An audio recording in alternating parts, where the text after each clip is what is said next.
Bé, bona tarda, benvinguts a la seu de Barcelona del Col·legi d'Arquitectes, la Casa dels Arquitectes i de l'Arquitectura aquí a Barcelona. Avui fem un acte, seré molt breu perquè intentaré no robar-vos temps del que passarà ara.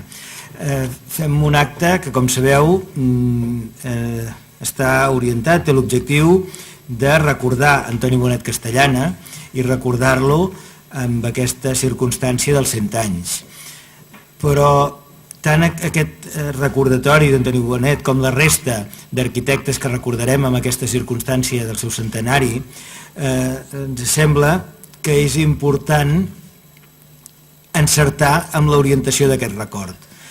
Podríem estar parlant sobretot de les seves obres, podríem fer mirades més historicistes, mirades més enciclopèdiques, altres formes de mirar.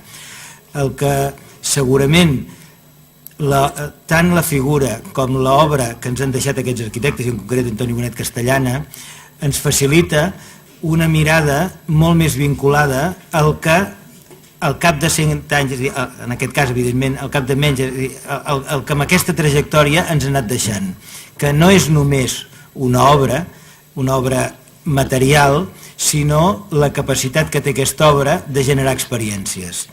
Aquesta perspectiva, no la de l'obra, sinó de les experiències que queden. La memòria que els que ens han deixat fa perdurable a través dels que venen a darrere, és la perspectiva des de la que ens sembla que val la pena orientar aquestes accions. I és per això que avui hem demanat, i estem molt contents de poder comptar amb la presència de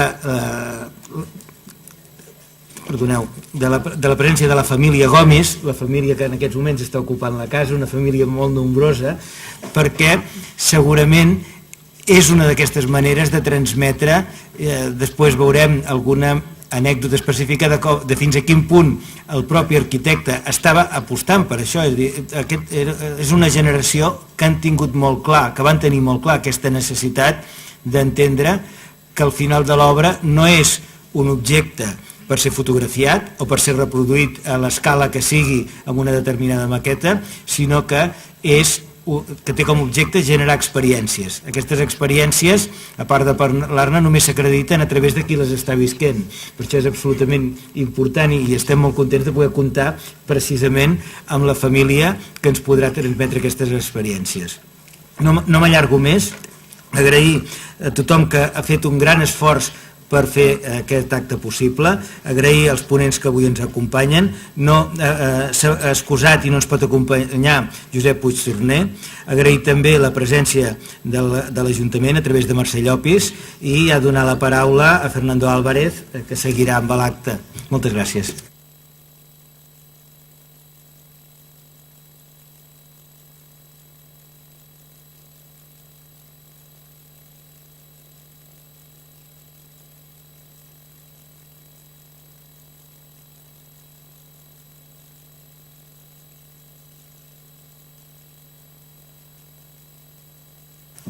Buenas tardes. Bien, el acto del cual estamos participando responde a una programación poco habitual, al menos en el formato que estamos acostumbrados, ¿no? Vamos a intentar de este lado situar desde una cierta distancia la obra de Bonet para acabar justamente en la Ricarda, aprovechando, ¿no?, esta convocatoria a la familia todavía propietaria de la Ricarda y además de las acciones que se están llevando adelante sobre la casa, y por lo tanto, digamos, nos toca hacer el papel de un poco de cronistas de otras cuestiones alrededor de la obra de Bonet. Intentaremos ser lo más breves, pero, y supongo que los que estáis aquí participáis un poco de una cierta admiración, un cierto interés por la obra de Bonet, por lo tanto no vamos a hacer una historia, ¿no?, sino quizás destacar alguna de las líneas que están presentes y que entendemos que acaban en la Ricarda. Hay muchas maneras de seguir a un arquitecto y en particular un personaje con tantas líneas como las que ha trabajado Bonet, en tantas escalas, ¿no? Siempre hablamos de que hay un Bonet urbanista, un Bonet arquitecto, digamos, un Bonet diseñador, digamos, inhabitual. Bueno, aprovechamos para dar también la bienvenida a la hija de Antonio, Victoria.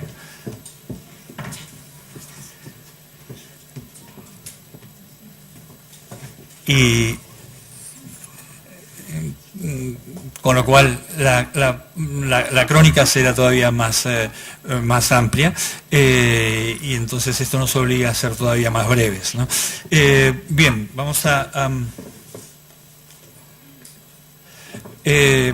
a recordar simplemente un par de imágenes que tienen que ver con, al menos con lo que ha sido la relación de Jordi Roig y mía con Antonio, desde que nos empezamos a interesar por su obra ya por el año 85-86.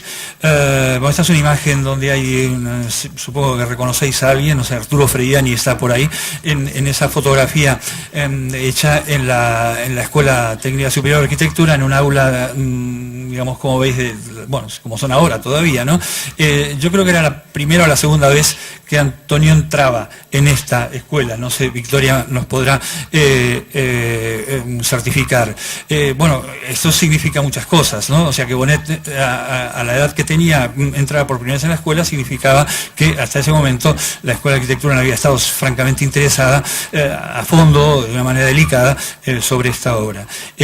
Creo que de lo que nos podemos enorgullecer todavía hoy es de haber un poco contribuido a que eso no pasara, ¿no? A que no siguiéramos con una especie de acto casi de masoquismo, ¿no? De prescindir de una obra tan importante.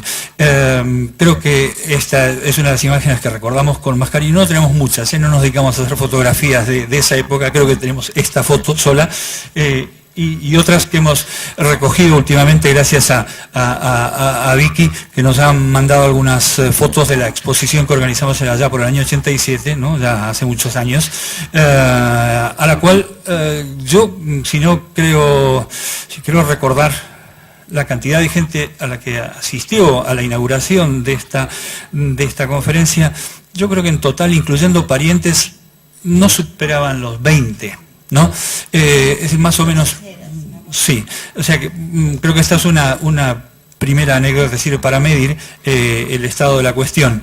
Desde ahí en adelante, a mí me gustaría plantear un poco lo que acaba de decir el decano, que es todo lo que hay de futuro en la obra, todo lo que tenemos que mirar hacia adelante. Hemos estudiado mucho la obra, hemos reflexionado sobre sus vínculos con la producción del GATPAC, lo que pasó en Argentina.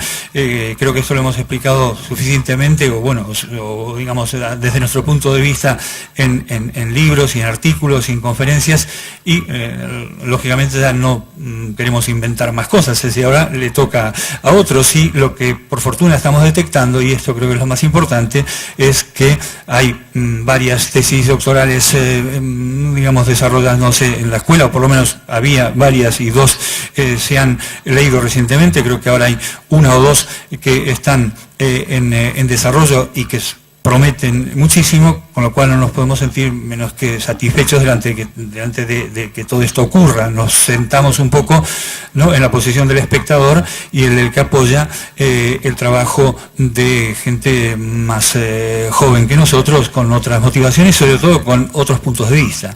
Esto lo hemos comprobado especialmente recientemente con la tesis de Juan Fernando Ródenas sobre el Hospital del Infant, una obra que, por ejemplo, nosotros en la exposición que hicimos hace años en el colegio no habíamos ni siquiera incluido. Es decir, fijaros, ¿no?, que a la hora de sacrificar obras, cuando se tiene que dar con una lista relativamente pequeña, finalmente decidimos dejar algunas cosas y dejamos justamente la que Juanfer ha tomado como motivo de su tesis doctoral. O sea que hay mucho trabajo y sobre todo hay muchas cosas para aprender de esta segunda parte de la vida de Bonet, que empieza con la Ricarda, básicamente, que es toda la obra catalana y española.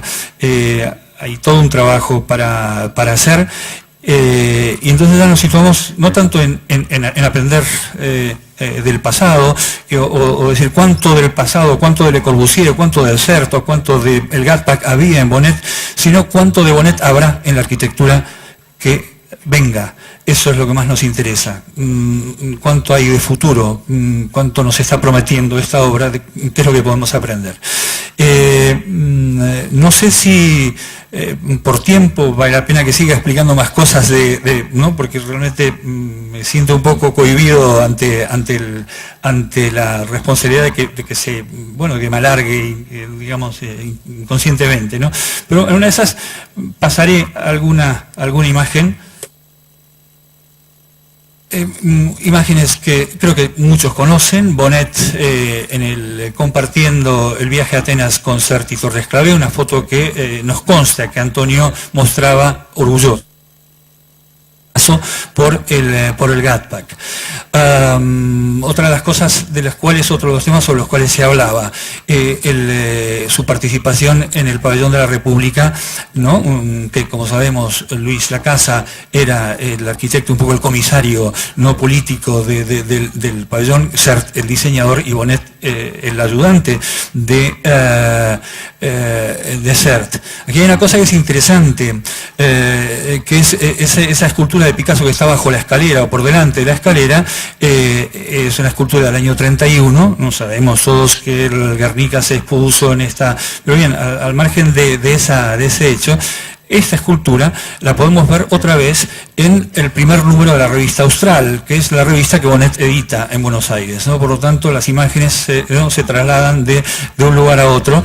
En este primer número, en esta fundación de un grupo que pretendía, digamos, como cita, creo que decía algo así como de evitar algunos errores que se habían cometido con el Gatpak, ¿no? Un poco tratar de mejorar lo presente.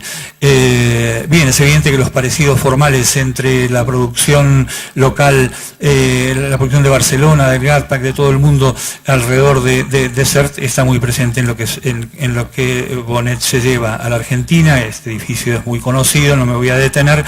Pero, digamos, ya que vamos hacia la Ricarda, creo que una de las series posibles para seguir a Bonnet es, básicamente esa reintegración, esa recuperación de la forma curva o de la bóveda, ¿no? a la arquitectura moderna. Una actitud que tiene antecedentes en el propio trabajo que Bonnet hace en el despacho de Le Corbusier. Este dibujo en fondo amarillo, en papel de calco, es justamente uno de los dibujos que Bonnet realiza junto a Roberto Mata en el despacho de Le Corbusier y que se traslada, ¿no? Podemos ver un poco la forma de la carpintería, la forma de las cubiertas, que no son bien bóvedas en sentido ortodoxo y que se trasladan a este edificio de Buenos Aires. Buenos Aires aparece en el imaginario de Bonnet gracias a Le Corbusier, además, ¿no? Porque en Precisión es un libro del año 30, refleja el viaje de Le Corbusier, la mirada de Le Corbusier de todo lo que podía hacer aquello, y sin duda hay en Bonnet una herencia que no es formal, sino que es más que nada, digamos, vital, ¿no? De ese Le Corbusier entusiasmado con esta zona del mundo, que él contrapone contra esa, lo que llama paradoja patética, ¿no? Del mundo anglosajón. Más bóvedas intermedias, aquí hay ejercicios de todo tipo en torno a sintaxis entre bóvedas y muros de ladrillo, por lo tanto una reflexión sobre materiales locales. Se puede ver que estas tres testeros que se ven en la fotografía presentan tres formas de acabado distinto de la pared contra la bóveda. Una bóveda sobrepasa, la otra se queda, la otra está como flotando. Esto pasa a las obras del Uruguay, y aquí hay una cosa que me interesa recordar, que por ahí no se había comentado hasta ahora y que lo hemos descubierto hace relativamente poco, que es la relación que hay entre Bonnet y esta obra ya última de Sert en Arens, porque como veis por detrás de ese marco, ¿no? Hay unas bóvedas que corresponden a las aulas de esta pequeña escuela que Sert diseña, proyecta para el al preventorio antituberculoso de Chiffré, ¿no? De Arenys de Munt, de Can Chiffré, que reutiliza el antiguo hospital de Arenys que había hecho Chiffré en su momento, en el siglo XIX. Por lo tanto, una especie de paso intermedio hacia esa forma desde ¿no? que Bonet traslada entonces a su realidad argentina. Obras de Bonet y obras hechas en colaboración con gente muy ligada a él. Kurt y Ferrari son sus dos socios más queridos en la Fundación del Austral. Esta es una página donde lo que se nos presenta es una estilización de la Ville Radies de Le Corbusier sobre unas fotografías de Buenos Aires hechas por un fotógrafo formado en la Bauhaus que se llama Coppola. Revista de Arquitectura, principios de los años 50, donde se publica la obra, la propuesta de Bajo Belgrano, que fue la propuesta que Bonet llevó al CIEM de Bérgamo, es decir, estas reuniones de arquitectos racionalistas que Le Corbusier había empezado en el año 28 y que comienzan, ¿no?, a celebrarse después de la Segunda Guerra. Por lo tanto, Bonet instalado, vemos ya en el año 49, 10 años después de llegado al Río de la Plata, instalado como un personaje, ¿no?, de referencia, como un profesional de referencia, en un ambiente que no era, digamos, virgen, precisamente porque había otros arquitectos modernos actuando. Años más tarde, Bonet reeditando esta revista, que lógicamente tiene resonancias catalanas, ¿no?, de Mirador, donde se publica su último plano urbanístico en Buenos Aires, y finalmente Bonet haciendo fotografiado por Grete Stern delante de una primera maqueta de la Ricarda, de una Ricarda que no fue, no una Ricarda que inmediatamente fue cambiada por la que todos conocen. Esta es la documentación, que si queréis después volver sobre alguna de estas imágenes podemos hacerlo, pero bueno, es un dibujo magnífico, sobre todo el de la derecha, donde Bonet resume en el reverso de una invitación a una boda prácticamente los elementos principales que componen la Ricarda, la cuadrícula, la celosía, los elementos más pequeños y los módulos que dominan o que organizan todo el conjunto. Bonet de regreso ya en el año, el primer regreso es en el año 58, digamos, bueno, primero para presentar justamente estos planos y fotografías del Plan de Buenos Aires en el Museo de Arte Contemporáneo de Barcelona. Esta es una primera fotografía. Esta foto está cortada, veo, porque se me ha cortado a mí, porque esas piernitas que se ven ahí son las de Victoria. No te hemos querido excluir, esto ha sido mi torpeza como montador de fotografías.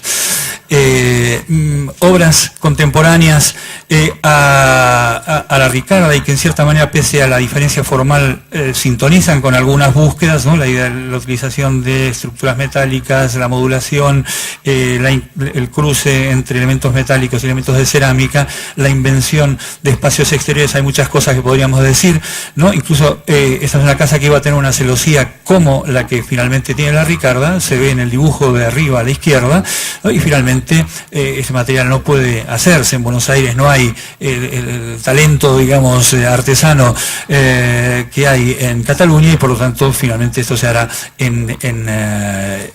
se hará aquí, ¿no? Bien, y yo me quedaría casi aquí con la Ricarda, porque, bueno, supongo que si hay que acudir a alguna de estas imágenes para reforzar alguna intervención, ya volvemos sobre ello.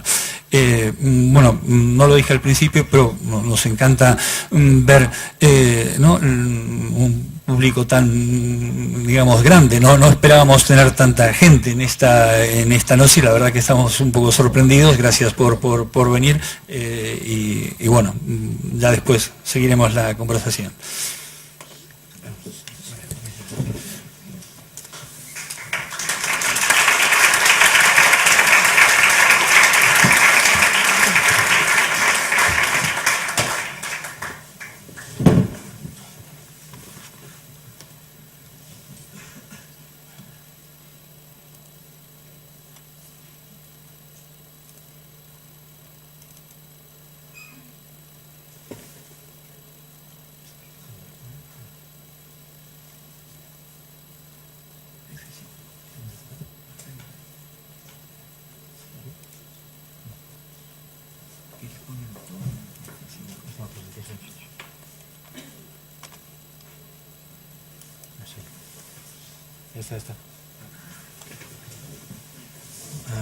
Bona tarda. Jo soc el soci del Fernando amb aquesta aventura del Bonet, però parlo molt pitjor que ell i parlo menys, a més també, no? Això no vol dir res, no?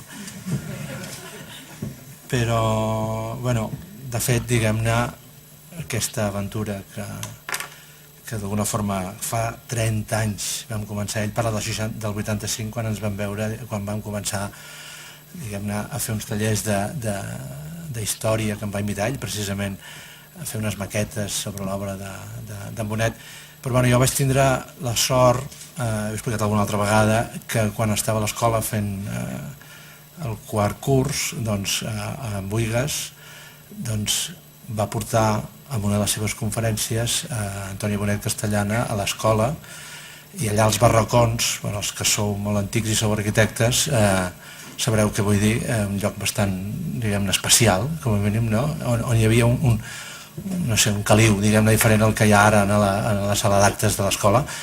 Doncs es va fer una xerrada sobre... i es va parlar només de la Cruïlles, una casa que segurament molts de vosaltres coneixeu, clar, i per uns nanos de 22 anys allò va ser un flash, perquè entre altres coses només ens parlaven de la Tendença i de l'Adolf Loos i de la Xuta, la cosa xuta, diguem-ne, i aquella casa era una explosió des de molts punts de vista, diguem-ne, però sobretot des del punt de vista paisatgístic o des del punt de vista material, etc. En qualsevol cas, juntament amb un altre company, que no sé si avui està per aquí, en Felipe Pic, vam dir, escolta, aquest tio és impressionant, i a més ningú ens en parla.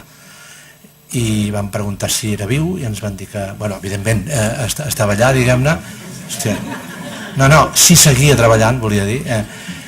I efectivament ens van dir, sí, té casa seva al carrer Cavallers, i una tarda ens van presentar a casa seva, al carrer Cavallers. Ell tenia un estudi amb un semisoterrani, també espectacular, molt interessant, diguem-ne, era bastant fascinant, i ens va atendre, i es va fer de nit, vam estar com 5 hores xerrant, ell explicant-nos aventures. En realitat nosaltres érem molt tendres i aquesta situació va ser, diguem-ne, bastant màgica, perquè clar, de sobte es va començar a parlar de Le Corbusier, del viatge al Siam, i ningú ens n'havia parlat de tot això. No de la Ricarda, no de les peces, diguem-ne, fonamentals que avui entenem com a fonamentals, sinó de l'aventura d'un xicot de 19 anys que es munta amb uns altres companys i se'n va, diguem-ne, a fer la travessia Marsella-Atenes. Va ser fascinant. Paro perquè això sembla, diguem-ne, molt nostàlgic i molt, diguem-ne, carrinclon. Però, en qualsevol cas, jo també, fa uns dies pensava, i ara què explico jo? I llavors vaig veure el flyer, i el flyer, no sé qui ha escollit la fotografia del col·legi, però és una fotografia, com moltes de les fotografies que hi ha a l'arxiu ara, que a mi personalment m'interessen molt. O sigui, quan vaig conèixer en Bonet, o quan vam conèixer en Bonet, ens vam interessar, diguem-ne, per totes les qüestions arquitectòniques, de disciplina, de plàstica, etc. Però a mesura que ens hem fet una mica més grans, ens hem interessat per el que hi ha a sota, diguem-ne, de l'arquitectura i de les solucions, diguem-ne. I aquesta imatge, diguem-ne, del flyer és una imatge que ara us explicaré, que no sé quants de vosaltres, potser l'Andreu sap qui són els que apareixen en aquesta escena. Potser la Victòria, evidentment, hi ha el seu pare a l'esquerra i a la dreta la seva mare, no? Però els altres dos no sé si saps qui són. Els altres dos són la Milka Lusic, que és una de les 8 filles que Antonio Lusic té, i aquí dona, diguem-ne, una mica... Per això l'he posat aquesta imatge, perquè hi ha 8 filles Lusic que munten Punta Ballena i hi ha 6 fills gomis que continuen amb la passió per casa seva i per conservar-la i per ensenyar-la, etc. Aquestes senyores bueno, faig un petit, diguem-ne, un petit excursus, no? Antoni Lucic és un personatge uruguaià que es dedicava a salvar vaixells que embarrancaven a davant de Punta Ballena. Punta Ballena està entre Maldonado i Punta del Este. I allà hi havia, diguem-ne, moltes tormentes que venien, diguem-ne, de l'Atlàntic i, a més, hi havia uns bancs de sorra que es movien molt i feien embarrancar els vaixells. I ell es dedicava, la seva professió, diguem-ne, per dir-ho d'una manera, era salvar aquells vaixells i sobretot salvar el cargament. Això era el més important. Bueno, llavors hi ha la rumorologia, diguem-ne, que ell mateix, diguem-ne, guiava els vaixells contra els bancs de sorra perquè embarranquessin i, per tant, diguem-ne, poder aconseguir un rescat d'aquests vaixells, no? I a pesar de... Ara he fet la part negra, diguem-ne, d'aquest senyor, però aquest senyor era visionari, diguem-ne. Estava enamorat, diguem-ne, d'aquest indret, que és Punta Ballena, que no era seu d'entrada encara.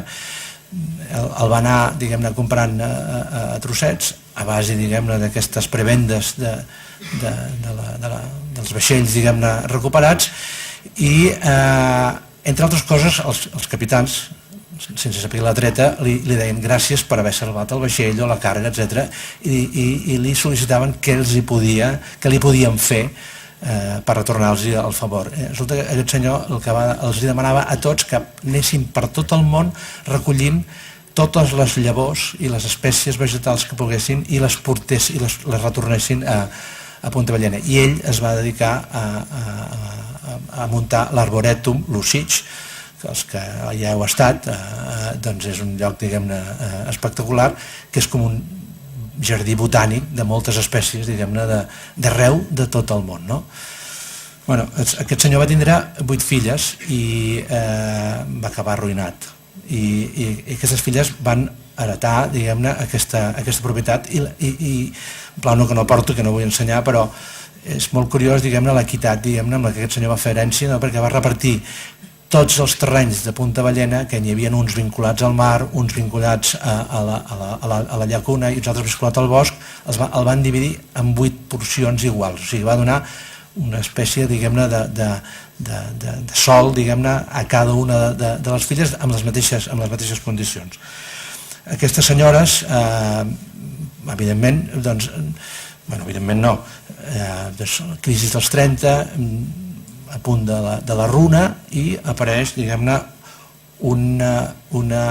uns visionaris de porteños de Buenos Aires que diuen, hombre, s'ha de fer una gran urbanització diferent a lo que és Punta del Este. Punta del Este era un balneari, allà en diuen balnearis a les zones d'estiueig de la costa, un balneari, diguem-ne, amb clubs, amb grans hotels, amb grans, diguem-ne, amb grans luxes, en definitiva. Ara aquest senyor va dir, anem a fer, i per això una altra vegada aquest, diguem-ne, promotor porteño, que era un grup, diguem-ne,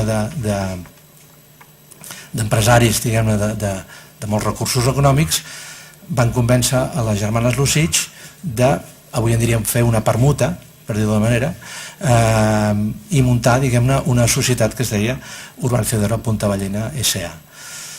I l'any 44 van trucar a la porta d'Antoni Bonet i Antoni Bonet es va embarcar amb aquesta nova aventura. En aquesta imatge, que és de l'any més o menys, calculo jo, 48, 49, no, poco menos no puede ser porque la casa que se acaba en el 48. O sigui, és una imatge, diguem-ne, d'aquell estiu d'ells, que és el nostre gener-febrer, reunits, diguem-ne, una de les germanes, la més activa, la Milka Lucic, i al seu costat en Roque García, que era l'administrador d'aquesta empresa urbanitzadora. O sigui, era diguem-ne, el que sabia veure el negoci. I a la dreta, Anna Maria, diguem-ne, amb aquest posat, diguem-ne, com en totes les imatges surt així, discret, diguem-ne, com com acompanyant sempre l'escena, no? Bueno, us he explicat una mica i ara m'agradaria també explicar el que jo veig, diguem-ne, no? L'Antonio, amb 35 anys, aquí té 35 anys, l'any 48 té 35 anys, havia fet una obra impressionant, o sigui, havia fet tot el que ha explicat el Fernando, havia fet amb els seus companys, havia projectat a la BKF, havia dissenyat per Baix Patxa, havia fet diversos projectes a Buenos Aires i a més, havia acabat una obra importantíssima en la seva, diguem-ne, jo diria, columna vertebral de l'obra, que és Punta Ballena, que és una obra completa, és una obra, a més, que a mi em sembla, diguem-ne, també, i per això dic que és una nova aventura, perquè la primera aventura és aquella que explicàvem d'embarcar-se d'estudiant amb el Gatpack. La nova aventura és emigrar i exilar-se primer a París i després a Buenos Aires amb 23 anys, amb 22 anys. I una altra aventura és anar-se'n 3 anys, es va estar 3 anys a Punta Ballena com un Robinson Crusoe. O sigui, vivia, no tenien aigua, no tenien llum, això ho explica la Victòria i m'ho explicava ell també. Vivien en una casa que a mi em fascina, que no he aconseguit la imatge, està per ahí, però una xabola, això mateix, en el límit del bosc i de la platja. Suposo que, diguem-ne, que era un continu, diguem-ne, i a més, diguem-ne, jo vaig viatjar al 96 i al 98 i vaig conèixer gent, diguem-ne, que havia treballat amb ell, que és una pena que no puguin estar aquí, que explicava l'aventura, en definitiva, perquè va ser una aventura, com portar els materials, com projectar, i sobretot, i el més important, si recordeu una mica l'urbanització, o el resort, diguem-ne, de Punta Ballena, absolutament, diguem-ne, diferent i innovadors en relació als balnearis que es feien a la costa, diguem-ne, del riu de la Plata o les costes, diguem-ne, llatinoamericanes. Què més em deia aquesta imatge, diguem-ne, no? Aquesta imatge també ens està... En realitat, ara ja ho hem descobert, però aquesta imatge no sabem on està, no sabem d'on està feta, no sabem en quin lloc, diguem-ne, està feta. Els que no coneixeu una mica, diguem-ne, l'obra de Bonet, no desconeixeu, diguem-ne, quin és el racó d'aquesta casa o d'aquesta estança a la que pertany. Això ho desvetllaré al final. Però, una mica veure com estan sentats. En Bonet s'ha sentat en un banc corregut davant d'una finestra, perquè té la llum per de l'esquena. La Milka Lucic està sentada en una tonet clàssica, diguem-ne.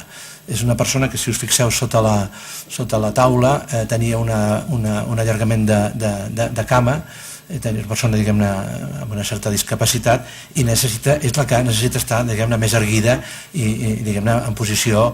Però, era una senyorona, i no és pejoratiu això ni molt menys, i la senyora està, diguem-ne, amb una conversa distesa fent ganxet, no està mal, no?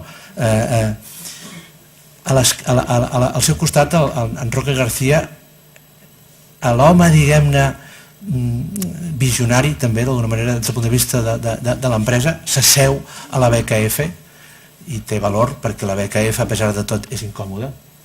O sigui, és molt maca i ens explica el Bonet i ens explica tothom, diguem-ne, que te puedes sentar así, te puedes sentar asá, però collons, és tremendo, diguem-ne, se't claven els ferros, la de pell potser una mica menys, no? Però, és una cadira que plàsticament és molt suggerent i diu moltes coses, però des del punt de vista de la conversa segur que aquest home devia anar diverses vegades a la cuina a beure aigua o... no? En qualsevol cas, i l'Anna Maria és l'única que seu a terra, diguem-ne, d'una manera també, jo crec, molt suggerent i molt informal, no? Però, de fet, diguem-ne, és la que va, per lo que jo intueixo, és la que va més posada, si em permeteu també, o sigui, és la que té el pentinat més, d'època, lògicament, diguem-ne.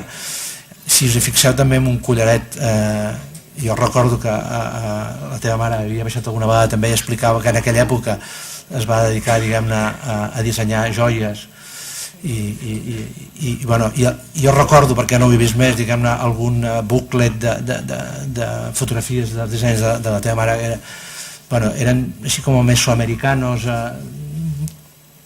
eren braçalets, diguem-ne, una mica així com d'imperador azteca o, en qualsevol cas, diguem-ne, molt fines, diguem-ne, molt tractades.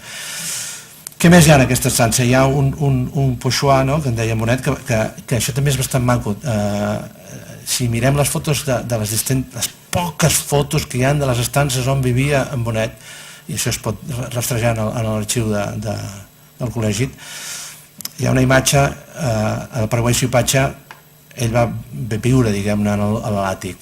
Hi ha una imatge d'un petit pòster que estava encartat a dins del de Cidellà, la revista d'art, diguem-ne, que es feia contemporània a l'ACE del Gatpac, i ell la tenia, era un poixuà de Joan Miró, que el tinc fotografiat, després l'ensenyaré,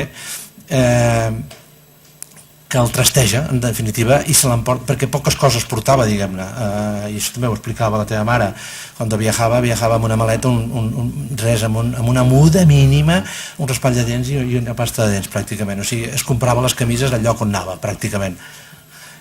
Doncs aquests petits, diguem-ne, aquests objectes que per ell eren molt significatius van a tot arreu on va ell, diguem-ne, van al Paraguai Suipatxa, van a la cabana de Puntavellena, i finalment també van, i també estan instal·lats, i aquí no tinc la foto, estan instal·lats també penjats en un lloc, diguem-ne, preeminent d'aquesta estança d'aquesta casa. Però el que veiem aquí és també un poixuà de Cidellà, que és una imatge, un quadre que no he esbrinat quin és, però he arribat amb la lupa a veure que firmava Picasso, i és un dels quadres de la sèrie d'Arlequins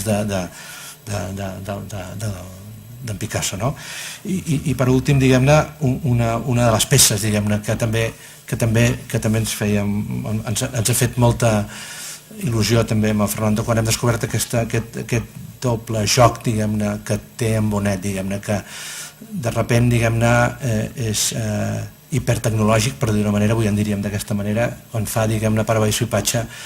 Jo sempre repeteixo, i ho repetiré sempre, diguem-ne, que si aquesta obra es hagués fet a Barcelona, possiblement fos l'obra del Gatpac més important que s'hauria construït a Barcelona.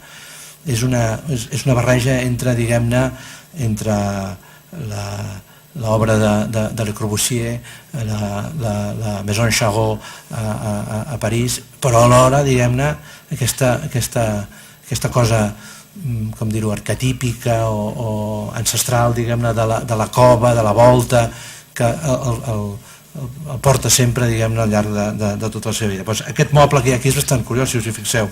És un tros no és una peça de marbre de granet tallada com les que tindríem molts de nosaltres a casa, sinó que és un tarugo de granet que només està polit per una de les cares, i en canvi totes les altres cares, diguem-ne, està simplement desbastat. Torna a ser aquesta cosa, diguem-ne, de lo racional i lo racional, i això per això en dèiem també a vegades amb el Fernando, de la rauxa i del seny, diguem-ne, d'en Bonet, diguem-ne, en aquest sentit, no? I ara desvelo quina és aquesta casa, no? Perquè aquesta és la Rinconada, és una casa que jo crec que va disfrutar molt poc, això també ho explicaves tu, l'acaba l'any 48 i a principis del 49 el criden a Buenos Aires per fer el Plan de Buenos Aires, els seus antics socis o amics, diguem-ne, i companys de viatge, Ferrari i Ardó, el criden, i ell la disfruta relativament poc. Inclús tu explicaves que vas anar amb ell a vendre-la, cap als 80, i jo tinc un amic, alguns de nosaltres el coneixem també, en Jorge Nudelman, que m'explicava que aquesta casa a més va ser guarida dels tupamaros, o sigui, els guerrillers, diguem, després del cop d'estat argentí, després van vindre els uruguaios i es van aposentar, es van instal·lar en aquesta casa. Em recorda aquesta, i no he trobat mai cap imatge, ha sigut maquíssima. Jo vaig veure una vegada i em va recordar una altra imatge que sí que havia vist, que és la casa Tugendhat de Mies a Brno, que quan la van conquerir els soviètics la van convertir en una guarderia, després la van convertir en una... o sigui, la van d'alguna manera ocupar com si fos una protecció, no? Abans veiem, diguem-ne, la veiem d'esquena, ara veiem, diguem-ne, Bonet mira al mar, no? I Bonet mira al mar i aquesta és la imatge, diguem-ne, que molts de vosaltres coneixeu. L'any 48 Anna Maria torna a mirar a l'altre costat de l'Atlàntic i efectivament el 49 van a Bèrgamo, passant per Barcelona. El 49 Bonet recull el seu títol d'arquitecte aquí a Barcelona i aquest era el pochoir, diguem-ne, de figures a la platja d'en Joan Miró de l'any 34, que jo no l'he vist a casa seva, però l'he vist en moltes de les imatges de les cases que va habitar, que no eren sempre a casa seva. Aquest era una mica un episodi, un record, no volia estendre'm més, que Déu-n'hi-do. Gràcies.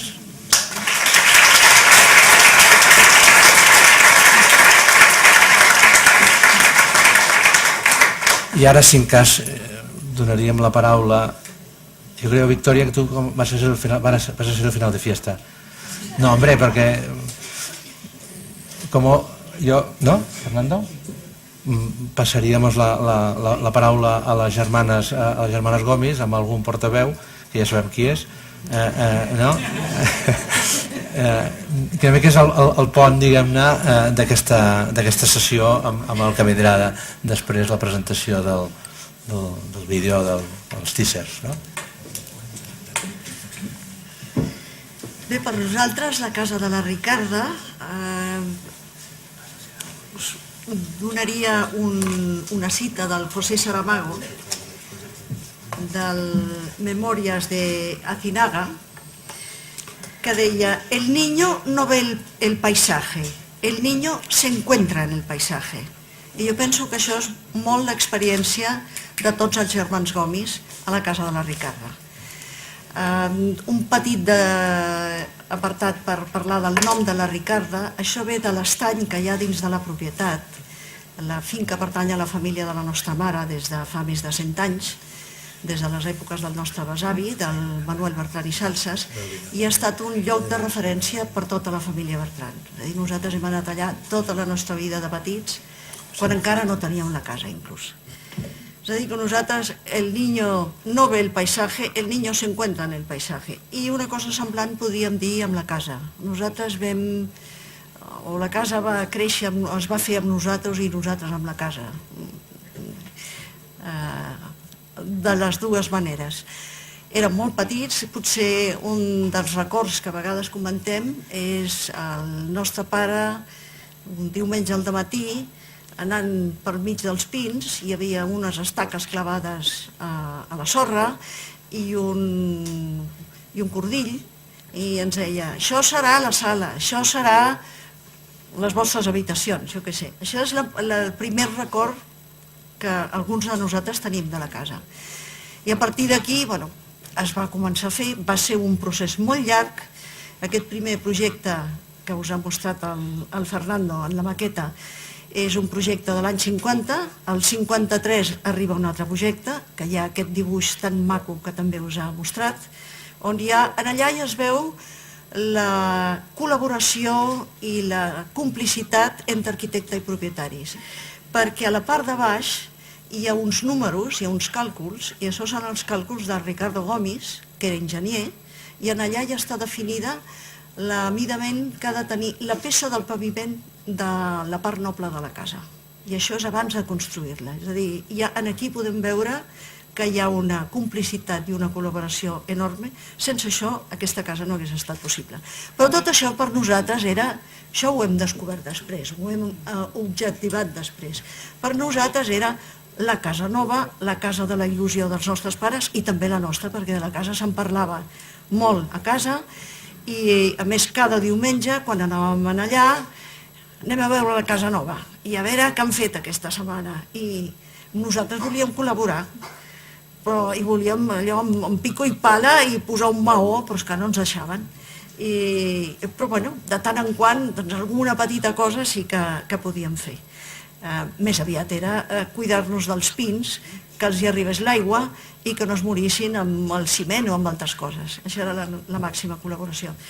És a dir, que la construcció va ser per nosaltres també una aventura, d'alguna manera, i de descobrir com es feien les coses i què passava.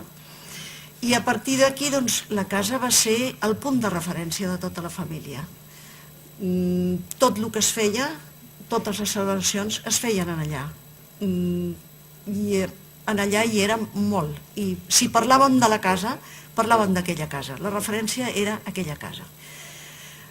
És només després de la mort dels pares i quan el Col·legi d'Arquitectes ens ve a demanar si donem permís perquè es faci una monografia, ho parlem tots els germans i diem, doncs, endavant. I aleshores ens demanen, i teniu documentació? Bueno, sí, una mica. I és el moment que decidim, bueno, anem a veure tot el que hi ha, sabíem que hi havia coses, i comencem a replegar, hi havia coses a la casa de la Ricarda, coses al despatx, i comencem a ordenar una mica. I em sembla que va haver-hi més aviat una sorpresa de veure la documentació que hi havia. Evidentment no és completa, no està tot, però hi ha coses molt importants, com és una correspondència molt extensa, com és molts plànols, com és moltes factures, inclús hi ha croquis i dibuixos, i realment aleshores ens vam adonar de com els pares havien cuidat aquella obra que per ells havia estat una manera de posar dempeus els ideals que no havien pogut dur a terme degut a la Guerra Civil. Però tot això són reflexions posteriors. La vivència anterior, potser les germanes també poden explicar alguna cosa, jo he explicat aquest primer record de lo que és el projecte de la casa, que són les estaques i els cordills, però potser hi ha moltes més i passo la paraula a alguna germana.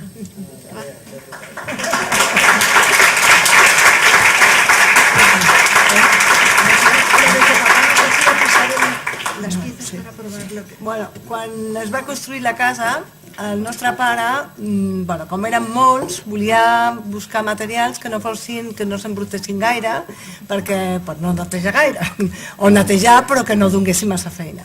Llavors recordo que tota la ceràmica la va fer la Casa Cucurni i ens portaven peces, perquè feien mostres, i ens portaven peces i ens deia, trepitgeu aquí, a veure, i ens feia passar tots, i clar, veníem de fora del jardí i tal. I realment es va escollir una que realment és molt maca, per la part que no és noble, com deia la Marita, i que és la que està a tota la nostra habitació, a l'habitació dels pares, que és molt maca i realment s'embruta molt poc. Té una pàtina una mica brillant i és un gres i realment és molt maco. I en principi això és el que jo explicaria. ¿Alguna anécdota más? Poca cosa puedo decir, pero bueno, yo, como soy la última, pues vamos a ver lo que más recuerdo. Lo que más recuerdo es, y la ilusión que nos hacía, por lo menos a los dos pequeños, era hacer los canales para que el riego llegara a los arbolitos que se iban plantando, en donde se iban a poner los pinos, porque allí pues cogíamos las palas y jugábamos con el agua, con lo cual era más importante para nosotros el jardín que lo otro, que no llegábamos a entenderlo, porque era muy especial. Otra cosa és quan la casa ja està muntada. Eso es el inicio. Hi ha una altra cosa de l'època de construcció, és que estem parlant dels anys 50, finals dels 50, el formigó es feia a peu d'obra. Nosaltres recordem encara la formigonera i l'encofrat es feia amb pals de fusta. Aleshores, un dels nostres jocs era jugar al ratón i al gato, per allà enmig, mentre el pare, potser amb l'Emili Bofill, que va ser el constructor, feien la visita d'obra i acabaven de discutir algunes coses. I mentrestant nosaltres jugàvem.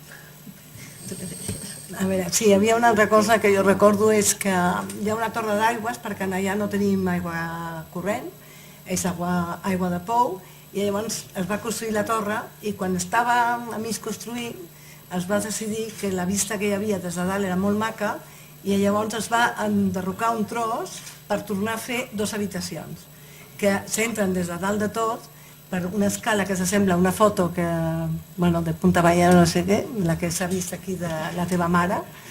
Llavors es va fer una escala per fora, s'entrava per dalt i llavors es baixava per dintre a l'habitació de baix, que havia una habitació de dormir, un quarto de bany i un petit armari.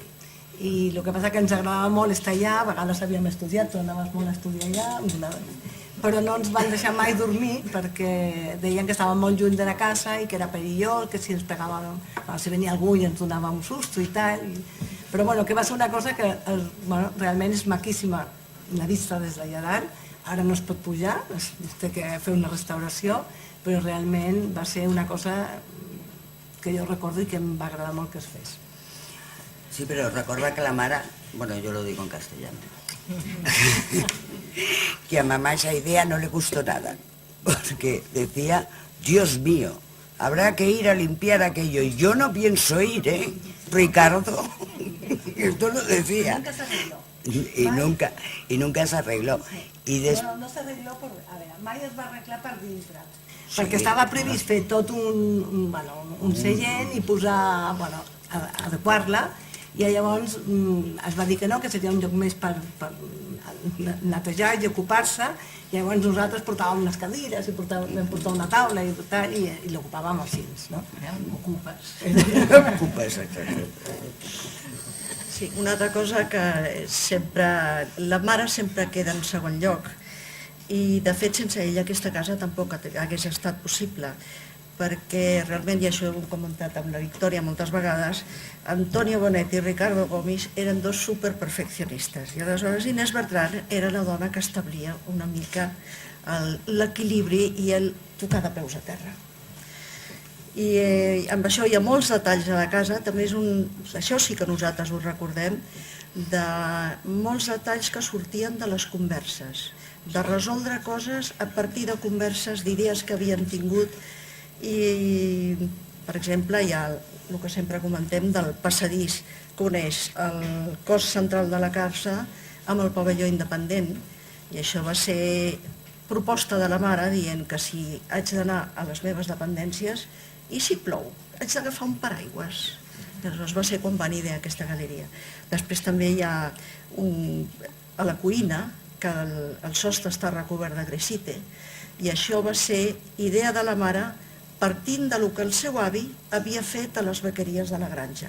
És a dir, que aquí també hi ha moltes coses que vas veient com és innovació i és agafar idees de lo anterior i incorporar-les a lo nou. I això lliga amb el que deia el Fernand al principi. Què hi haurà de bonet en la futura arquitectura? I penso que això és un detall que inclús en les obres d'en Bonet apareix. Això d'agafar idees d'arquitectura anterior, i en aquest cas la granja podria ser una arquitectura tradicional, molt avançada per això seria parlar d'una altra cosa, incorporar-la a una arquitectura nova. Hi hauria més detalls a la casa, però tampoc és qüestió d'allargar-se massa. A ver, una cosa muy curiosa también era ¿cómo se dice esto? Bueno, la idea que tenía Antonio de las medidas, ¿no? Porque cuando se ideaban los armarios del comedor, había que poner las estanterías.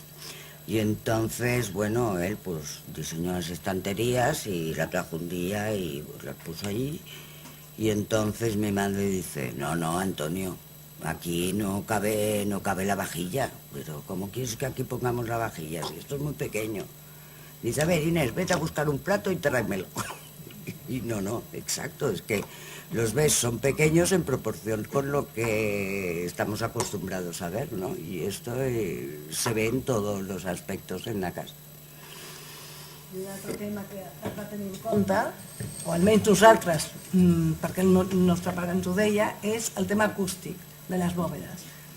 I llavors, quan estaven ja fetes, ens feia passejar fent palmes per veure el so que hi havia, perquè a més el meu pare tenia, era un boig de la música i de la reproducció del so i tal, i es va utilitzar després la casa per fer actes culturals i que no sé si algú ha vist un documental que va fer els estudiants un màster de documental creatiu de l'Autònoma. És un documental que es va fer l'any 2010 i que va dirigir Núria Folk, després es va presentar al Caixa Fòrum i s'ha passat per TV3, està penjat a Vimeo. Si busqueu per el màster de documental creatiu de la Universitat Autònoma de Barcelona, des del màster han anat penjant tots els documentals que han fet els alumnes i allà es pot trobar aquest documental de la Ricarda. Pues el tema del so va ser una cosa també molt important, no? I no sé, tots íbamos haciendo palmas i a veure, perquè segons quines parts realment tenia un so o un altre. I realment, si ara tu vas i estàs en el porche, que és la bòveda exterior, en aquesta bòveda, si no hi ha res, realment retumba, hi ha un soroll, un soroll, no, un so, una ressonància, i en canvi, quan poses quatre coses i les poses una mica enmig de les bòvedes, realment allà el so és fantàstic. O sigui, la diferència, no? Sí. No dices nada? Moltes gràcies i passem la paraula a la Victòria.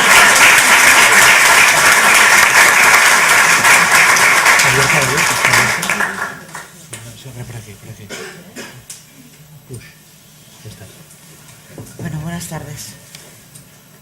Me gustaría, después de que hablen gente tan sabia y gente tan querida, seguramente mi parte es hablar del ser humano, del arquitecto y del hombre y del padre. Lo cual es muy difícil porque realmente nunca sabías dónde empezaba uno y terminaba el otro, porque creo que todos eran el mismo. Te criaba como un arquitecto, te educaba casi como si fueses un edificio, te iba haciendo por pisos y de golpe te dabas cuenta pues que tú eras otra cosa e intentabas revelarte, lo cual era muy difícil. Pero su coherencia le llevaba a meterse, a criarte en todo. Recuerdo pues una tarde salir de mi casa para ir a jugar con los amigos, teniendo yo 11, 12 años, que decir, bajar al parque de delante de mi casa en la calle Balmes y de golpe decirme, perdón, María Victoria. Cuando me llamaban María Victoria la cosa era muy grave. Jamás levantó la voz. Entonces el María Victoria era una señal de alerta inmediata. Y yo regresar, sí, dime, ¿dónde vas? Vengo abajo a la plaza a jugar. Ah, tú sabes que hay que ser muy elegante en la vida para llevar más de 3 colores al mismo tiempo. Y yo inmediatamente me miré, llevaba una camiseta, una remera, unas Bambas Victoria y unos tejanos. Pero claro, la camiseta, no recuerdo, debía ser amarilla y las Bambas rosas. Evidentemente bajé la cabeza, me agaché, me fui a mi cuarto y decidí que no, que había que cambiarse. Entonces me decía, a ver, se tarda el mismo tiempo en hacerlo bien que en hacerlo mal. Concéntrate. Y dices, bueno, ya me concentraré. Eso formaba parte de mi educación, lo cual era muy divertido, pero a veces también muy duro.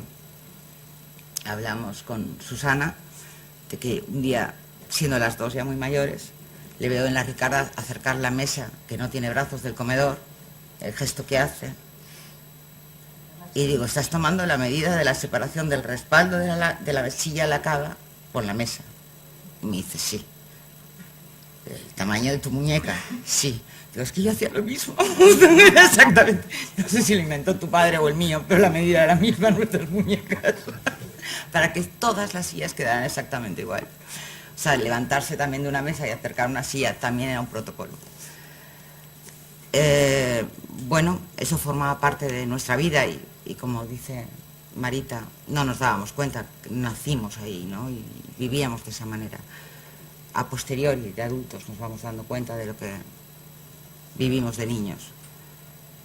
Un día recuerdo haber leído un artículo precioso en el ABC de Aitana Alberti, la hija de Rafael Alberti, que se llamaba La arboleda reencontrada, donde le daba gracias a Bonet, porque cuando construyó la Gallarda, la pequeña joyita de la Gallarda, la única casa que tuvo también Rafael, y también pudo disfrutar muy poco, pobre. En la habitación de Aitana, mi padre le hizo la ventana un poco más baja para que ella de pie pudiera ver el paisaje. Y Aitana lo recordaba de una manera maravillosa en ese artículo. No nos dábamos cuenta, pero teníamos mucha suerte de vivir lo que vivíamos y de habernos educado de aquella manera.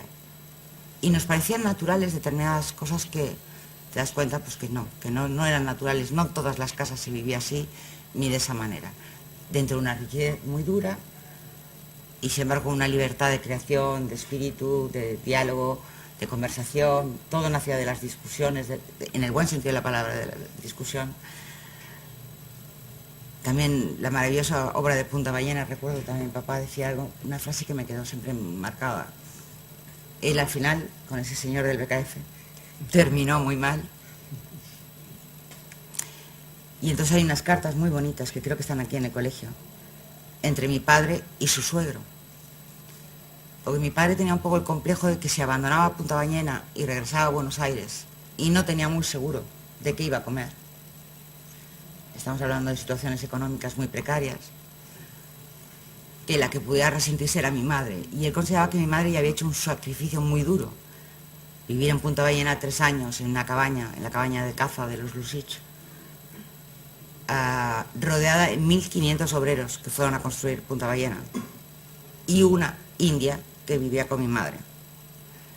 Una mujer india que vivía con mi madre para cuidarla. Y mi padre, viendo que la cosa en algún momento se podía poner peligrosa, le puso un hombre que llenara las chimeneas de leña, que se cuidara un poquito de algo, bueno, que la protegiera un poco. El personaje se llamaba Café Aspirino. Y entonces un día el Café Aspirino viene a casa y le dice a mi padre que si le puede perdonar, que el lunes ya no volverá a la casa. Y mi padre dice, bueno, pero ha habido algún inconveniente, los invitados, alguien ha molestado. No, arquitecto, no, pero yo me tengo que ir. Bueno, pues dígame cuál es la razón. Bueno, es que me tengo que ir a entregar a mi primo, que es el policía. Ah, ¿y por qué razón? Es que he matado a mi otro primo de un cuchillado. Ese era el que protegía a mi madre.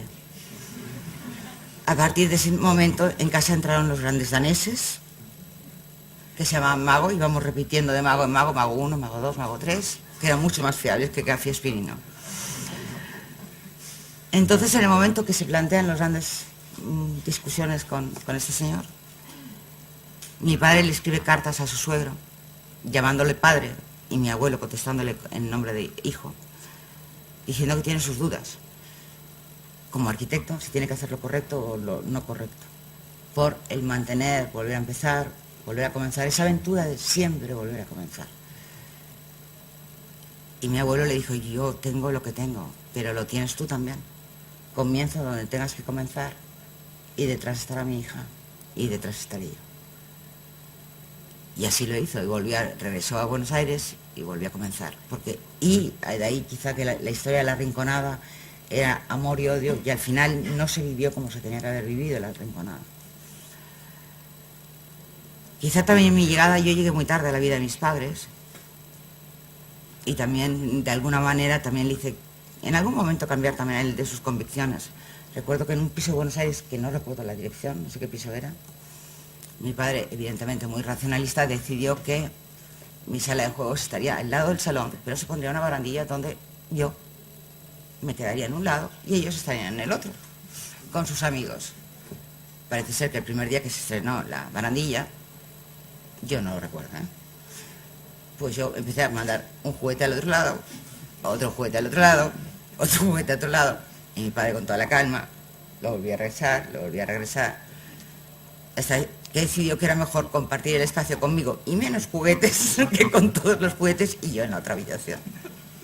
Entonces llegamos a pequeños pactos, dialogando y llegando a eso, a pequeñas convicciones de convivencia, y aprendí a ser más callada, más prudente, a comportarme a veces quizá más como un adulto, pero bueno, aprendí mucho, y de esos silencios aprendí a escuchar a gente mucho más sabia, y tuve el honor de que se me pudiera llevar a muchos sitios, de conocer a grandes personas, tener grandes aventuras también yo en mi propia vida. Y bueno, y recuerdo que de Punta Ballena me dijo, muchos años después también, dentro de todo este señor del BKF, me hizo un favor. Si yo hubiera continuado Punta Ballena, perfecto, si me hubieran aceptado todas las condiciones, yo me hubiera acomodado, porque aquello era el paraíso. Quizá si no hubiera tenido esos problemas y hubiera tenido que comenzar de nuevo en Buenos Aires desde cero y otra vez recomenzar, me hubiera acomodado al paraíso, porque Punta Ballena para mí era el paraíso. Estaban mis amigos, había conseguido hacerle casas a todos sus amigos, Cuatro Casas, Booth, los Berlingeri, y los demás estaban por allí, pues estaba Pepe Bergamín, Margarita Xirgu, estaban todos allí. Y si no, pues Ramón Gómez de la Serna también venía por allí, Pepe Bergamín. Exacto.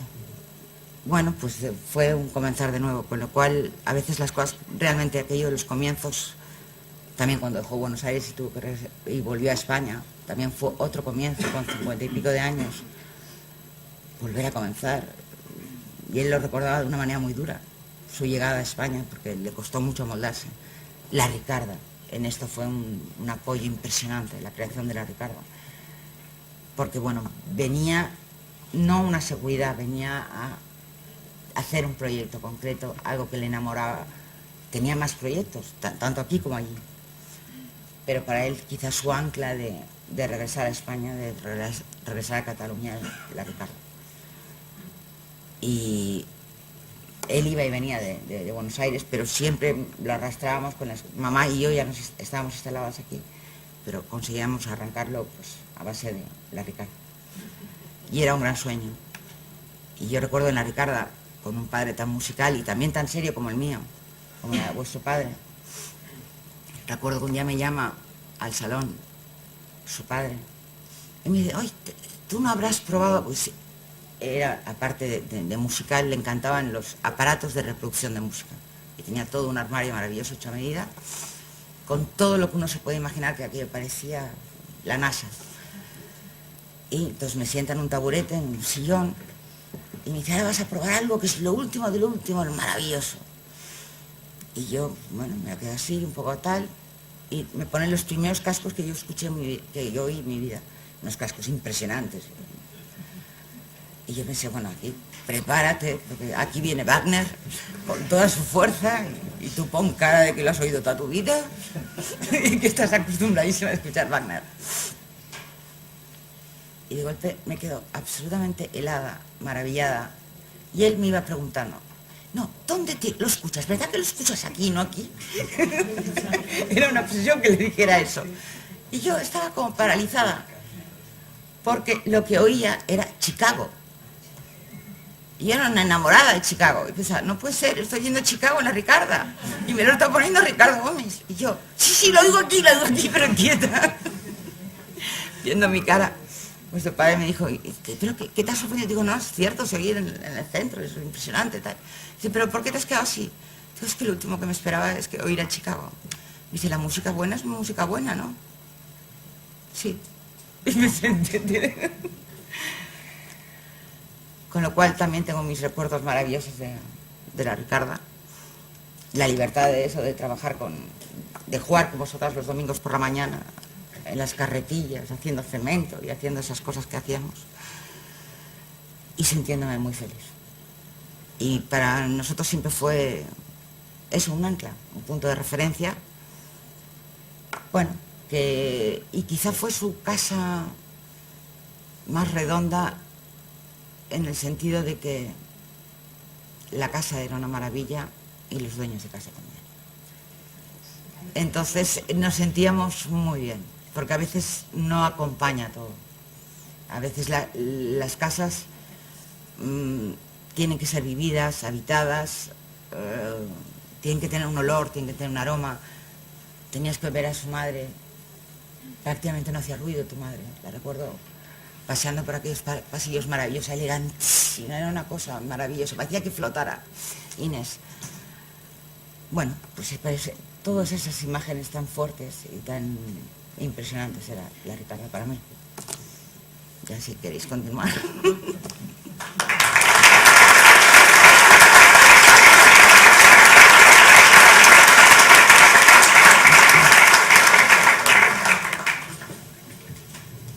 Sí, la Sandra em suggereix que si algú vol fer alguna qüestió, algun fil a zero. Jordi. ¿No? A mi m'agradaria que la Victòria expliqués un parell d'anècdotes que l'he escoltat que no les has comentat. Una és aquell moment en el qual Antonio convida en el espai buit del saló, no? Et deixa jugant, aquesta és molt maca. I una altra és, que això suposo que ens interessa molt als arquitectes sempre, és una mica d'on ve el foc sagrat, no? És a dir, com es generava un projecte del Bonet, com es dibuixava, com es feia la primera línia, horizontal, vertical, era un gravat, com era, i com era el suport i aquestes coses. ¿Cómo conoces la historia? A ver, el soporte. Curiosamente mi padre le encantaba, estaba permanentemente trabajando, por eso digo que el hombre, el arquitecto, no sé dónde empezaba el uno, terminaba el otro. Su hobby era dibujar. Estaba viendo cualquier cosa en las noticias, el tal, no sé qué, leyendo el periódico, y de golpe le veía, se cogía un rotulador, un lápiz, y se ponía a dibujar. Pero se ponía a dibujar en las esquinas en blanco de La Vanguardia. Entonces lo doblaba, así, pasaba la uña, lo recortaba, muy bien recortadito, y te lo entregaba. Mañana que lo pasen limpio en el estudio.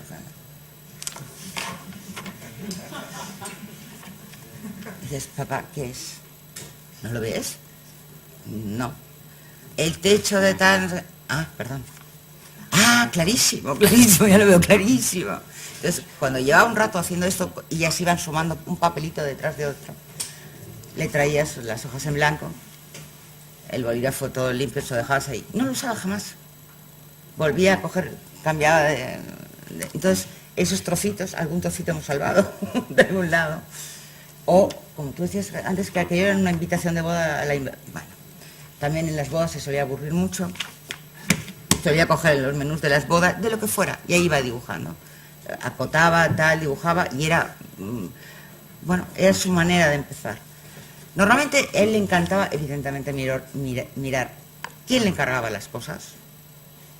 Creo que solamente una vez, para una casa, no conocía previamente al dueño de casa. Y él siempre lo comentaba, ¿por qué habrá venido este señor a mi estudio? Era una cosa que le asombraba, que un señor que él no fuera amigo viniera a encargar una casa. Y luego, evidentemente, la situación, donde estaba la casa, si le gustaba el paisaje y tal. Pero luego empezaba a dejar volar la imaginación. Los primeros dibujos eran muy simples. Luego la cosa se iba complicando.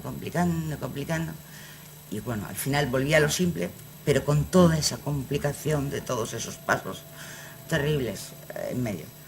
Y volvíamos a ese principio muy simple, pero con todo ese trabajo hecho, con lo cual de simple nada.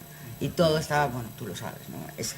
Los detalles de carpintería, escala 1-1, y discusión segura con el carpintero para que entendiera lo que queríamos en el armario, ¿no? Y luego lo del espacio, bueno, un día conversando con él. Bueno, recuerdo un día saliendo de aquí del Colegio de Arquitectos, él odiaba conducir Y entonces normalmente yo le hacía de chofer los últimos años. Y entonces salimos de aquí, 2 de la tarde, teníamos que ir a casa a comer, un atasco terrible, y llegamos a la diagonal y yo me empiezo a meter por callecitas así y tal. Y me dice, ¿dónde vas? ¿Dónde vas? ¿Dónde vas? Digo, no, es que me viene un atasco y no. No. A ver, siento mucho, pero yo vivo en Barcelona y quiero ver belleza, no me lleves por sitios espantosos. No tengo por qué soportar ver cosas espantosas en mi vida. Con lo cual, coges el Paseo de Gracia, la Diagonal y la Avenida Pedralbes. No quiero ver cosas espantosas, ni publicidades, nada. Perdón, papá. Y volvías al sitio. No dejaba que sacaras una botella de Coca-Cola porque tenías que tapar la etiqueta. Teníamos que tapar la etiqueta del azúcar, de la leche. Si llevabas una camiseta de una discoteca te preguntaba, ¿te pagan por llevar eso? Con lo cual evidentemente se terminaba la camiseta rápidamente en el armario. Y sobre el espacio, él tenía visiones muy drásticas del tema que a veces costaba de entenderlo. Esta mañana se lo contaba a Marita que tenía una frase que me parece que ellas cumplen a la perfección, que él decía que los personajes necesitan decorados para sobrevivir y las personas necesitamos espacios. Cuando lo vas pensando te das cuenta que hay gente que es capaz de llenar un espacio, tiene la personalidad suficiente para llenar un espacio. Y hay gente que necesita vivir en un decorado. O se visten de decorado. O ambas cosas. Pero quizá hay que ser como ellas para vivir en un espacio grande, completo, lleno y sentirse cómodo y a gusto. Entonces la anécdota que tú me preguntabas es que una vez yo estaba jugando pues ahí, no sé, con la carretilla en la Ricarda. Y estaba el salón vacío, no había todavía muebles. Creo que el pavimento sí estaba, si lo recuerdo. Y me invitó a que entrara a jugar, que salía del patio y que me pusiera a jugar en el centro del salón. Y se fue. Bueno, y acabó, cuando terminó su visita, pues me recogió y nos fuimos. Y años después le pregunté que si él no tenía a veces el vacío de que a veces nos entra a todos de estaba bien la escala, me he equivocado, esto es muy vacío, ¿no? Sobre todo cuando te encuentras de golpe en un espacio sin muebles, sin referencias de ningún tipo. Dice, sí, claro que lo tengo, ese momento de... Dice, ¿tú no te acuerdas que a veces te usaba aquí? No. Entonces dice, bueno, pues en la Ricarda un día te puse en el salón a jugar, en el centro de la sala, vacía, sin muebles, porque tuve un momento de esos de... Y digo, ¿y qué pasó? No, que te quedaste en el centro jugando. Digo, ¿y eso era bueno o era malo? Dice, no, si te hubieses encontrado mal, te hubieses acercado a una pared. Hubieses sido como un animal herido, que te hubieses acercado a una pared, te hubieras buscado el refugio de una pared. Como el toro en la plaza de toros. Te hubieses acercado a buscar el cobijo. El hecho que siendo del tamaño que eras y que te quedaras en el centro absolutamente tranquila y jugando, quería decir que para nada me había equivocado. Con lo cual... Él también tenía sus miedos y sus seguridades, pero también tenía ese punto de pánico de haberse equivocado a lo mejor en un espacio tan grande y sin muebles todavía.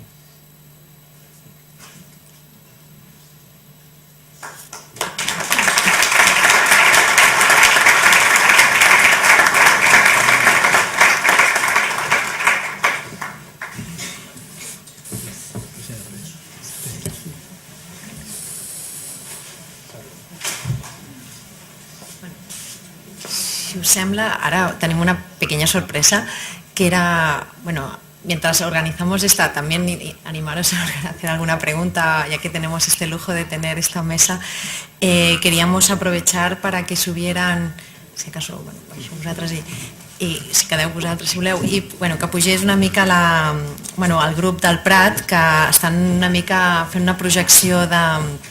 Bueno, ens esfoiraran una proposta d'ajudar-los a fer possible el projecte, no? L'Helena Torrent, el Xavier García i l'Albert Murillo, de Sense of Motion.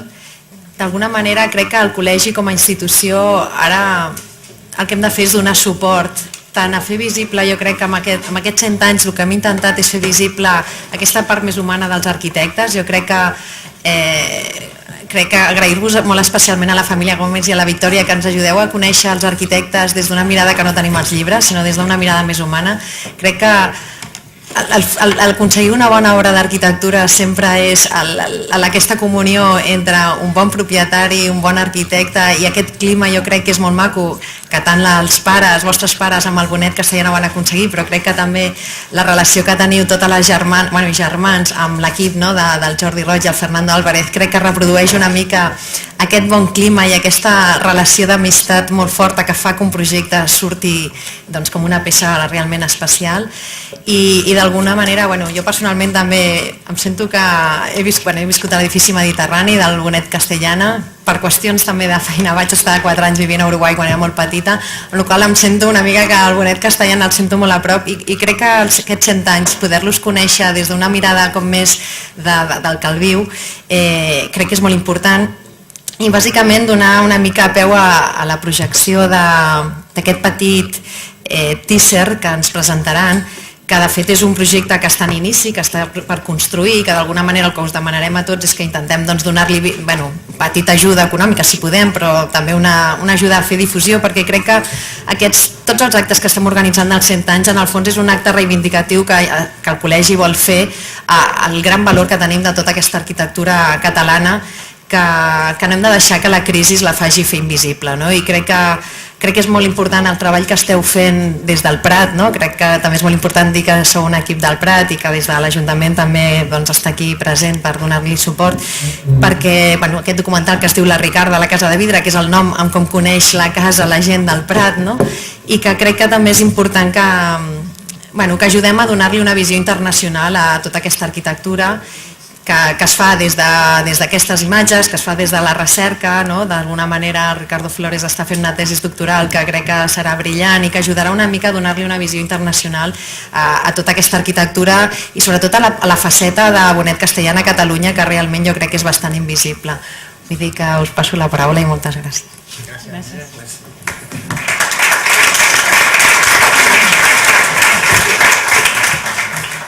Bona tarda a tothom.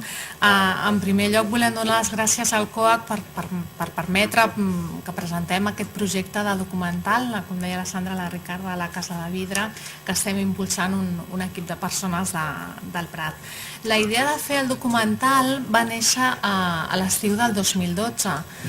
Després l'Albert us explicarà una miqueta com va anar aquesta idea, aquest naixement. Neix a l'estiu del 2012 i ahir repassava una mica la correspondència, en aquest cas per e-mail, que tenim amb la família des d'aquella època. El mes d'agost d'aquell mateix any ja estàvem parlant amb la Marita dient hola Marita, estem fascinats per la casa, volem fer un documental per donar-la a conèixer encara més si cap, i el mes de setembre d'aquell any la família ja ens va dir que sí, que estaven disposats a col·laborar. Jo no sé molt bé si eren conscients de la feina que això els hi suposaria quan ens van dir aquest sí, perquè la veritat és que ja sabeu com som la gent del cinema, que tenim molta facilitat per donar feina en el procés de creació de qualsevol projecte. L'equip que forma part del documental, nosaltres en som potser els impulsors, però de fet estan camuflats entre vosaltres la resta, som 9 persones. Nosaltres 3 som, com hem dit, pratencs, i jo crec que això també li dona potser una mirada molt especial, aquest projecte.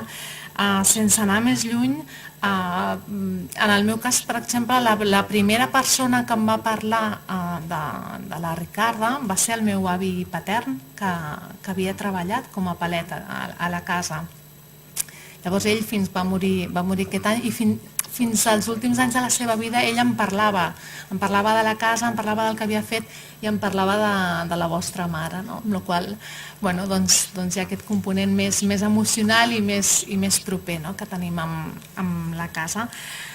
Jo, per no allargar-me molt més, sí que us vull parlar una miqueta dels directors del projecte, que són el Xavi i l'Albert. Llegeixo ara el seu currículum. El Xavi es va diplomar en direcció cinematogràfica a l'Escola Bandeapart l'any 2010 i en la seva filmografia destaquen projectes com els curtmetratges El Gordo, Mi padre és Björn Borg, Refugio 115 o Granada Tierra Soñada, que va ser segon premi Soletura el 2011. El seu últim documental és Toda una vida, que va fer juntament amb l'Albert. L'Albert Murillo es va llicenciar en direcció de fotografia a l'ESCA, que és aquesta fornada de joves talents que en són a aquesta escola. En la seva filmografia destaquen els curtmetratges Mi amigo invisible, que va estar preseleccionat pels Oscars l'any 2011 i galardonat en diversos premis nacionals i internacionals. També ha participat amb el curtmetratge Puzzle Love i ja amb el Xavier també amb el projecte Granada Tierra Soñada. Jo volia destacar sobretot del Xavi i de l'Albert, a part que ja ho veieu que són molt joves, és aquesta passió que sempre han tingut per narrar històries, per explicar a través d'imatges els temes que més els apassionen i com, tot i que fins al 2011 no creen aquesta productora, per dir-li d'alguna manera, perquè quan dius productora sembla que tinguis molts diners i no és el cas, fins al 2011 no creen Sense of Motion, però és des de l'època, des de l'institut que estan fent cinema i que estan treballant junts. Si us sembla, veiem el teaser del documental, això de teaser-trailer, que a vegades sembla que parlem molt estrany. En aquest cas el documental, tot el documental en si encara no està rodat, per això hem posat en marxa el projecte Abercami, que us expliquem després. El teaser és simplement perquè és un material que hem rodat, que és com un petit tastet del que acabarà sent el documental si aconseguim el finançament per poder-lo dur a terme. Llavors, si us sembla, mirem el teaser.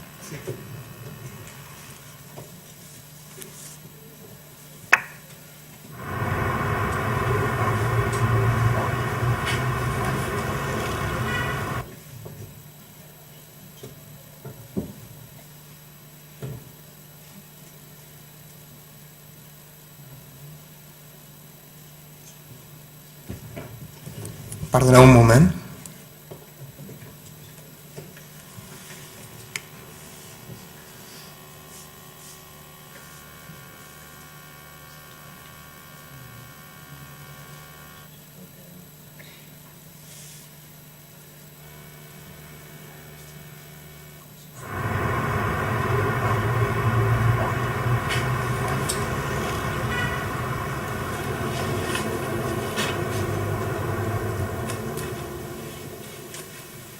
La primera vegada que vaig sentir parlar de la casa de la Ricarda del Prat va ser a començaments de la carrera d'arquitectura als anys 70. Des d'aquell moment he volgut conèixer la Ricarda.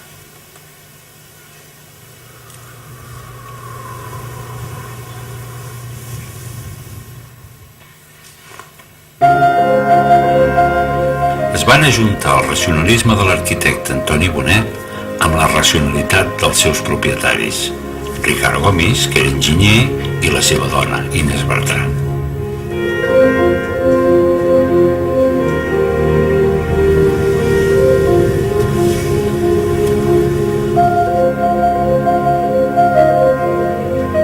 Van pensar tots els mobles, taules, sofàs, cadires, la xemeneia, els poms de les portes, fusteria metàl·lica, gelosia, tot estava dissenyat expressament per la Ricarda.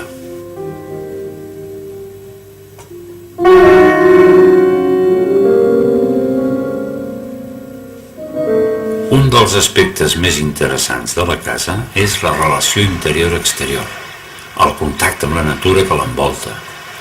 Estàs dins la casa amb la sensació d'estar fora.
Primer de tot, volia agrair tant a Sandra com a la Gemma l'oportunitat que ens han donat de poder presentar aquí al COAC el projecte. És un privilegi. I nosaltres, i a tots vosaltres per haver vingut. Creiem que per la nostra part no hi ha millor carta de presentació que haver vist el teaser, però intentarem explicar breument amb una mica més de detall de què tracta aquest projecte que ens fa molta il·lusió poder tirar-lo endavant. Bé, fins al dia que l'Helena ens va parlar de la casa, fa una mica més d'un any, tant l'Albert com jo no la coneixíem. Llavors vam parlar amb gent del nostre entorn per veure si érem els únics que no la coneixien, i no, hi havia més gent que no sabien de la seva existència. Vam començar a documentar-nos una mica sobre la casa, perquè partíem de zero i encara ens queda molt camí per recórrer, i vam dir com pot ser que sent del Prat no coneguem aquesta obra. Estàvem una mica sorpresos. Amb aquesta premissa ens vam posar en marxa. Més endavant vam començar a saber una mica més sobre l'arquitecte Antonio Bonet, sobre tots els esdeveniments culturals que es van dur a terme a la casa, i vam tenir clar, tant l'Albert, l'Helena com jo, que teníem que fer un documental. Un documental per explicar, entre altres coses, com es va gestar aquesta obra i el que comporta arquitectònicament i històricament parlant. Ara també us faré 5 cèntims de la manera que volem enfocar el documental. Com ja heu vist en el teaser, creiem que un concepte que volem treballar molt és el dintre-fora. Volem expressar amb imatges una de les idees centrals d'aquesta obra, la integració de l'espai envers la naturalesa que l'envolta. Creiem que és un dels punts capitals d'aquesta gran casa. D'altra banda, canviar una mica de terç, però molt relacionat, enllaçant amb el Club 49 i amb tots els artistes que es van reunir a la casa, volem que el documental en part respiri d'aquesta avantguarda que es va dur a terme en plena època franquista a la casa de la Ricarda. Volem experimentar amb les formes. Serà un documental narratiu, però també creiem que per expressar molt bé les sensacions, tant les més racionals com les més irracionals que transmet aquest espai, quan hi ets a dins creiem que tenim que arriscar també, com creiem que va fer la gent quan va construir la casa. Ens interessa molt fer arribar termes arquitectònics al gran públic, que puguin ser entesos per tothom.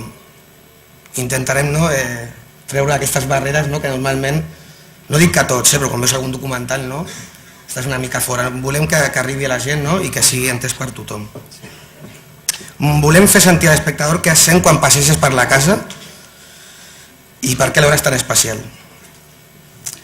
I abans de donar-li passada a Albert, en resum, per la meva part, volem donar a conèixer aquesta obra mestra d'arquitectura i explicar com es va fer realitat la idea dels seus propietaris, el Ricardo Gomis i la Inés Bertran, a través de la genialitat de l'arquitecte Antonio Bonet. I a la vegada, molt important, parlar dels moviments culturals que es van produir en ella. I ara donaré pas a l'Albert, que us parlarà de les veus que ja tenim confirmades que tenim la sort que participaran en el documental, i també ens parlarà de l'equip tècnic, el gran equip tècnic que tenim darrere nostra i que ens estan ajudant molt. Moltes gràcies.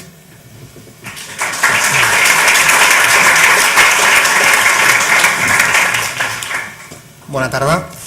Jo també volia afegir i reafirmar el que ha dit el Xavi, tant el Xavi com l'Helena, d'agrair que hàgiu vingut tots aquí.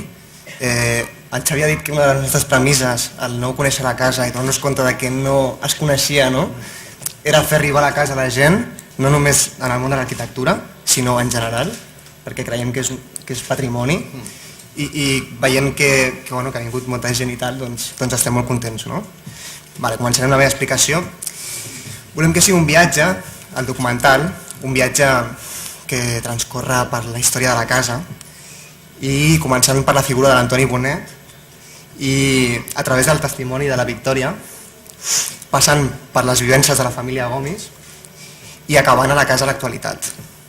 També per completar aquest elenco d'entrevistats tenim el Fernando Álvarez i el Jordi Roig, que els heu vist aquí, que ens donaran una mirada més tècnica sobre l'arquitectura. I per últim també afegir el Josep Maria Mestres Quadreny, que és un integrant del Club 49 i que va fer accions musicals dins la casa. M'agradaria destacar també la resta de l'equip que està allà assentat i parlaré faré un resum del que fan cadascun d'ells. Perdoneu que estic una mica nerviós. Pel moment, agrair perquè portem un any fent aquest projecte i encara no hem vist un duro. Això per un costat. Després tenim l'Albert Sarcós, que és un arquitecte amb el qual farem un viatge a l'interior de la casa i que farà de fil conductor de la història, amb el qual descobrirem la casa i els seus detalls. Sempre apropant-nos l'arquitectura, com deia el Xavi, intentant apropar l'arquitectura a un públic més massiu. Després està en Marçal Garcia, que fa el disseny del so i el so directe, i el que ens ajudarà el Marçal és com la casa que mescla l'interior i l'exterior, doncs també a unificar els espais on es troba l'obra de Bonet. També ens ajudarà a escoltar les reminiscències del passat. Després està en Jordi Burruy, que ha composat la música del teaser, i creiem que és imprescindible tenir una banda sonora per aquest documental, per tal d'entrar en l'atmosfera de l'avantguarda musical que envolta la casa. Per últim no, en queden uns quants més. En Josep Balada, que porta tota la postproducció, amb les seves animacions ens ajudarà a fusionar els temps. Per exemple, un plànol gravat del saló tal com està ara buit, si posem una sobreimpressió de com era el passat, es veu totes les accions, o sigui, seria com un contrapunt i es veurien tot el que passava allà i veuríem un saló ple i veuríem ara el contrapunt de tot un saló buit, no? Aquesta és la idea. Després està l'Álvaro García, que té de sobrenom artístic Gapo, que ja ha fet les il·lustracions de la casa, que oferim com a recompensa per algunes de les aportacions d'Albert Camus. Albert Camus ara aprofundirà l'Helena. I per últim, ara sí, l'Oriol Fabró, que s'encarregarà del making of, una tasca molt important per tal de poder fer un seguiment del projecte. Tot això, tot aquest seguiment del projecte el podreu fer a través de les xarxes socials, Facebook, Twitter, etc. I el nostre blog que tenim a WordPress. En el punt de llibre que hem repartit al principi està tot escrit allà. I ara sí... Ara sí, per últim, recordar quin seria el calendari si tot va bé i aconseguim Albert Camus, que seria durant el primer trimestre del 2014, faríem la gravació i la postproducció la faríem de l'abril al maig del 2014 per tal de tenir enllestit el documental al juny del 2014. I ara passo la paraula a l'Helena.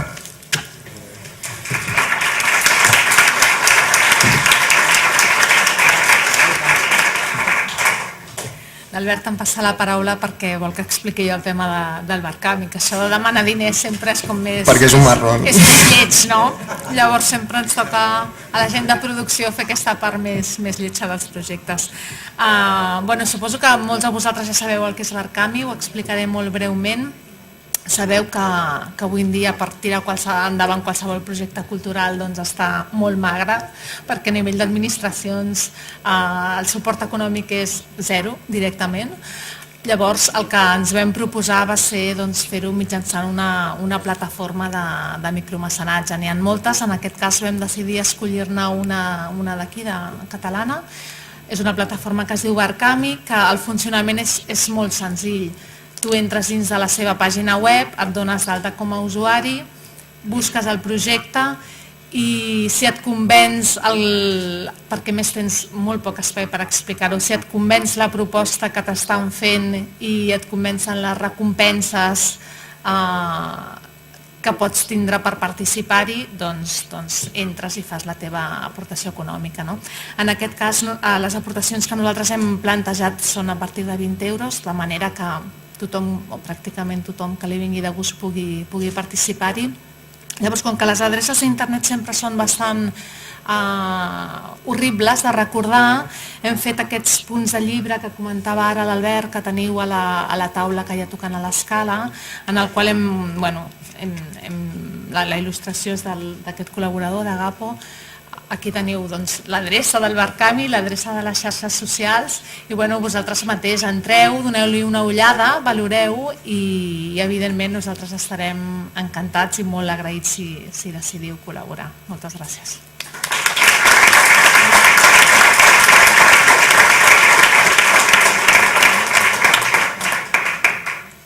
Bé, ja per despedir-nos, permeteu-me, fa un parell d'anys, més o menys, que l'Institut Ramon Llull va decidir organitzar per primera vegada la participació d'un pavelló català a la Bienal de Venècia. Era la primera vegada i es plantejaven com fer alhora una proposta de futur, perquè a la Bienal d'Arquitectura de Venècia s'espera que es facin propostes de futur, però també explicant arquitectura catalana. Es va fer un concurs, es van seleccionar uns comissaris i aquests comissaris van proposar anomenar en aquesta primera participació a la Bienal d'Arquitectura Bogadors. I van explicar que proposaven com a lema Bogadors perquè era una bona manera d'explicar com plantegem aquí el futur. Explicaven que els bogadors, que és una manera de fer moure un vaixell, consisteix precisament en anar cap a una direcció però bogant mirant en direcció contrària. És a dir, anar cap al futur, però sense perdre la mirada sobre el passat. Això segurament és el que estem fent avui, anar cap al futur, com ha dit abans el Jordi, però a partir de la força que dona no perdre la vista, la mirada en el passat. I a més una mirada, tal com ens va ensenyar John Berger, que no és veure, és mirar, és una mirada selectiva. És potent si ha sigut seleccionada. Aquesta mirada del passat té que veure amb el que hem fet avui, té que veure amb entendre que allò que ens dona força pel futur no és la col·lecció d'imatges, no és la memòria enciclopèdica, és aquesta experiència que sumada a la matèria ens dona la força de tirar endavant. Voldria agrair moltíssim tots els que heu fet possible aquest acte, perquè segurament és molt bon exemple de com ens hem de proposar o com ens podem proposar el futur a partir de la bona selecció d'allò que som capaços d'entendre que ens pertany del passat. Agrair, per tant, molt sincerament la participació de tots els que heu estat en aquest acte, la participació de les germanes Gomis, que ens heu ajudat a entendre precisament com la casa fa allò que es proposa, que és crear l'espai necessari perquè s'hi pugui viure, i no només perquè s'hi pugui viure, sinó perquè al cap de 60 anys encara es recordi i es celebri el com es va construir i el que ha permès després. A Victòria, la filla de l'arquitecte, que ens ha transmès, a més, de forma directa com es va crear, quines vivències es van generar en aquells moments. Evidentment, el Jordi i el Fernando, que ens han complementat amb la seva visió i la seva participació.